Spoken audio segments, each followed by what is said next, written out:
हाय दोस्तों, आप लोग को याद होगा कि मैंने अपने ज़िंदगी के दर्द में एक बार बताया था कि एक बॉय को मेरी माँ ने, केवन ने अपना बेटा बना रखा था और वो घर आता था और घर आके मुझे बहुत परेशान करता था। कभी बालों को खींच देना, कभी कहीं से छेड़ाछाड़ी कर देना जो मैं बोल नहीं पाऊँगी। तो जब मैंने अपनी माँ को, मैं ये आपको बता चुकी हूँ, दोबारा आज बता रही हूँ, उसका एक कारण है। तो जब मैंने अपनी माँ को ये कहा कि ये मेरे को इस तरह से परेशान करता है, तो मेरी माँ ने कहा कि क्यों पटा नहीं क्या, कि क्यों पकड़ाई में नहीं आया क्या। इस तरह के गंदे अल्फाज उस औरत ने बोले थे। अगर वो जन्मदाती नहीं होती तो मैं खींच के चांटा मारती। मेरी उम्र रही होगी 15-16 साल।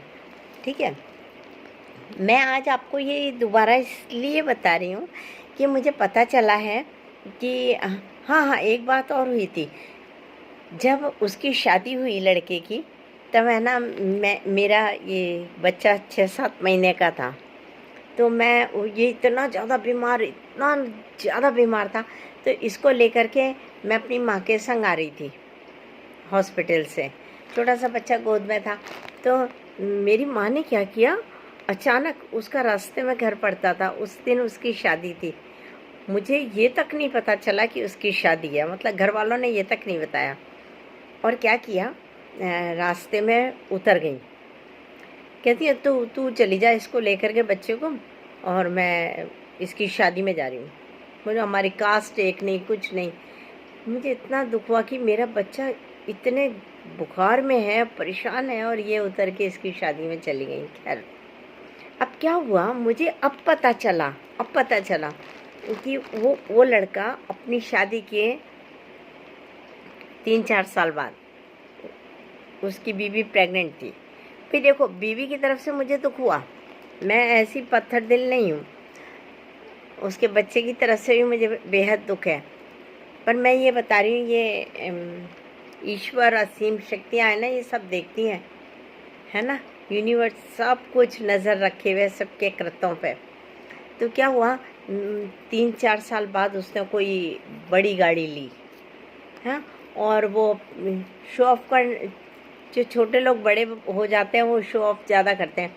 वो उसमें बैठ कर के रात में आवारागर्दी कर रहा था, इधर उधर घूम रहा था, और है ना, ड्राइवर गाड़ी चला रहा था। उस लड़के ने अपना सर बाहर निकाल रखा था, और वो कहीं नसीराबाद जाने किशनगढ़ इसके पास में उसका सर किसी पेड़ से तेज़ी से टकराया। ड्राइवर तो भाग गया, और चूँकि सर में चोट लगी थी, वो उसकी वहीं डेथ हो गई उसी समय, ऑन द स्पॉट। और जो ब्लड नीचे निकलता रहा, गाड़ी में से नीचे तक बहता रहा। तो है ना, वो हाईवे था और ऐसी जगह था जहाँ किसी की नज़र नहीं पड़ी। यहाँ गाड़ी खड़ी है, दूसरी साइड गाड़ी की क्या है ये किसी को नहीं पता। गाड़ियाँ निकलती रहीं।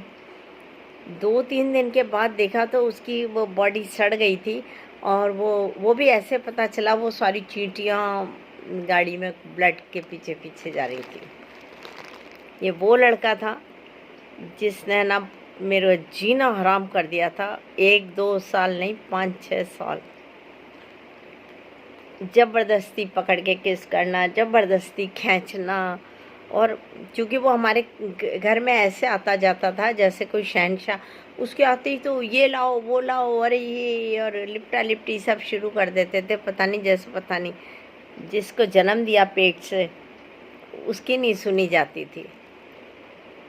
तो देखा ना, भगवान ने सजा दी। ये मत कहना रश्मि तुम कितनी पत्थर दे लो, उसके साथ ऐसा हुआ।